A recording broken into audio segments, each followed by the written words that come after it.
Good evening. The Foreign Fisheries Agency resolution with the United States on the Fisheries Treaty spells hope for Pacific Islands party to the agreement. Hikihake Fulado have been temporarily relocated due to the condition of the aging Falefono building.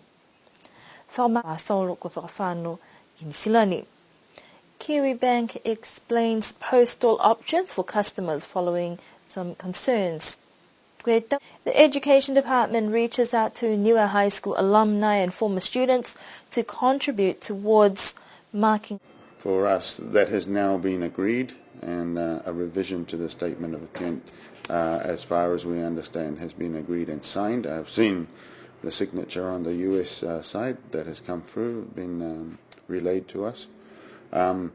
But the important thing to note is that that only applies for 2016.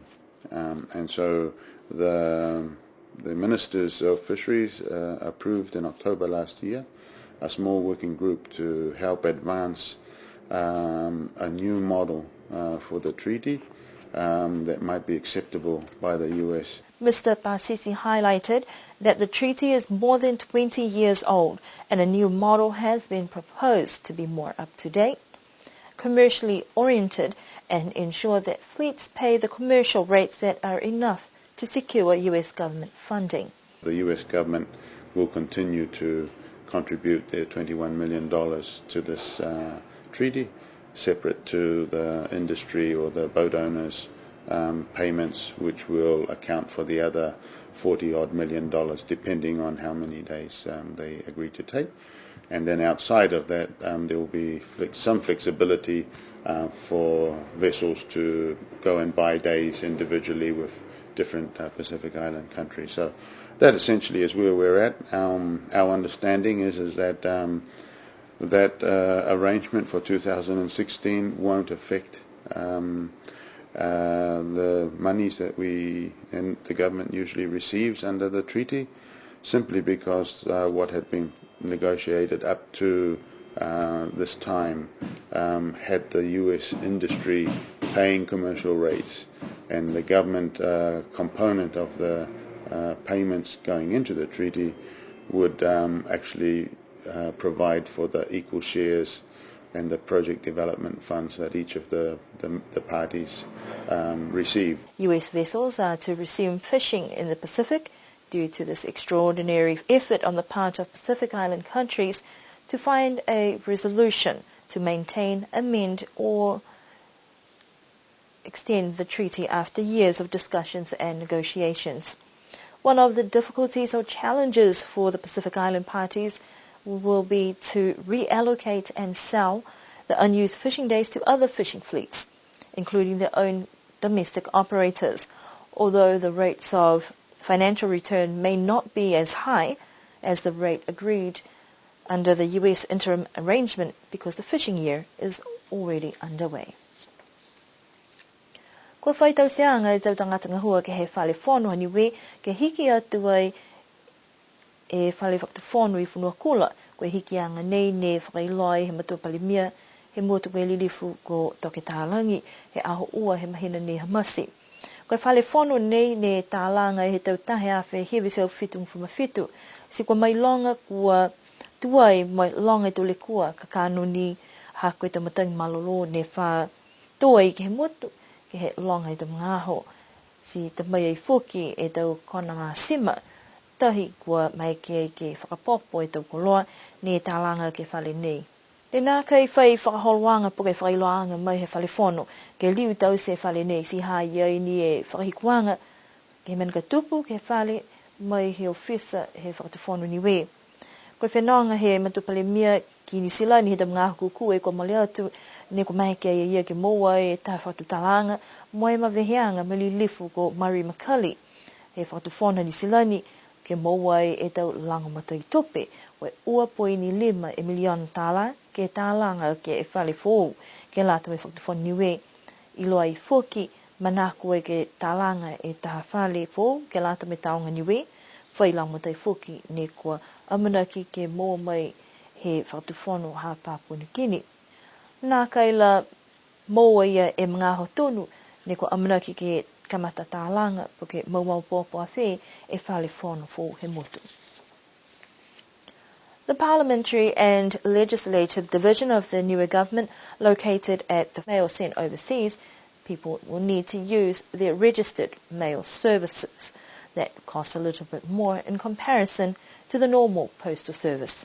Kiwi Bank General Manager Wayne McCoffin said that they were working on addressing some of the concerns or inquiries to trace some of the parcels or packages. He says if people have unregistered parcels from Niue and these have not arrived at their destination, they should contact Niue Post with the details of the item, and this will be followed up with New Zealand Post in an effort to find the item or understand expected delivery dates at that end.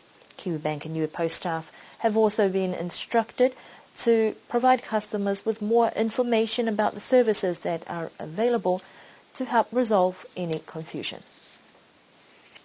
Wamna ke aong tokolunga ke whakamana tua e tuanga he limfulu tau tali mai he kamata e aonga ke whanua I paliasi he tau tahe awhi hiriseo ono whuma ono. Ko kamata e aonga tokolunga ke mahena whipuali he tau tahiwa ono ono, mo ko manako e ke whakamailonga ki whalua tau whakahoruanga ke whakamanatu e mahuinga he tau mui whakaku he tau atuhau ne kua oa tua e ke haonga nei, mo kua lauma tai whoke ke tonga hua si hake he mutu nei. Whakatutala mo I e takitaki lahi ke whahi whakaako tama ke he tau whakahoruanga ne kua amana ki gai ke lata me whakamanatuanga limu whurutau he aonga tokolunga. Tau kōli po ke tau tuwhonga whakamotu halotolu he tau nei, kua tuku atu ni ke lata mai whakamanatuanga ia si haia I tau whale ne whai whakaako halotolu tau lolongo ka hane first he mga hala ia, ke uhu he matahiku he kuata whakamua nei, ko e tau mamana ke anga whuki tau whaianga mamana ke halotolu ki tau se taha Jubilee Ball he tau ahoi mua, ko e mana mahuinga lahi ni kua anono te ai ko I taha fōle ni ke lata mai aho whakatatahe mo te mahina ke tapa.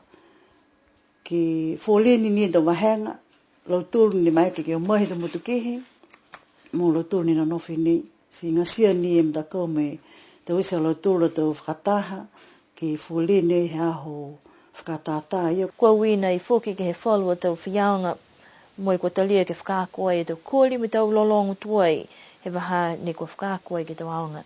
Pia whoki me tau lolongo me tau kōli mai he tau aonga he tau maangi tua. Ki tau isi ai taha whakatata he tau koloa ni kua moa mai ke haha koe limu furutau, tō me tau school magazines, ko hoi ni ne whai koloa tui tu puke tau whakataha he tau he aonga tokolunga he waha me mga hala whakamole ke tātu ki a Moira ene tama ke he taonga niwe hako ia kua amanaki ki tau isi taha exhibition po ke whakatata ke lata me toko loa ia. Ko e hahai e whuki nia taha wahenga he lingo e lautulu, wahenga 5, 5 up e tahiwa whitu 5, ko Niue High School. Exhibition that Taonga Niue is putting together, so I'd like to invite everyone with old school magazines hanging around your house or any school uniforms that you have or any mementos of Niue High School that you have, please can you bring it to Moira Enetama at Taonga Niue so she can set up the exhibition. And also there is a book coming out. This is the 40th journey of education that we launched back in 2014, but we are just updating it with school class names, class levels and names to be included, and also relaunch it as part of the commemoration of the 50 years.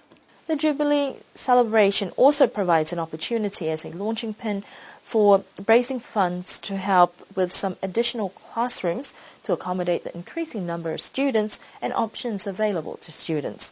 Niue High School Jubilee celebrations will conclude with a marching parade during the Constitutional National Show Day in October, where former students are most encouraged to join in. And that concludes our news bulletin for this evening. Do have a great weekend ahead, and don't forget that there will be a radiothon appeal for Cyclone Winston relief funds. Penani e tau wala tala te tupu ke lata mea whewhinei, amana ki mnui neo ki o ki mhatapu ni hanga o te kei, whakamana tua te poki e whakahoroanga ni ko amana ki ai ke tuku ai ke he leo taong ni wei, he pungi a whalaile pungi, ke asitope ke lata ai, mai tau lau matai anga, ke alu tōru ne kua lawi ai hākoe matani a whāko Winston. Nonofwa, ni po tupu whilewea ke whahita pahau.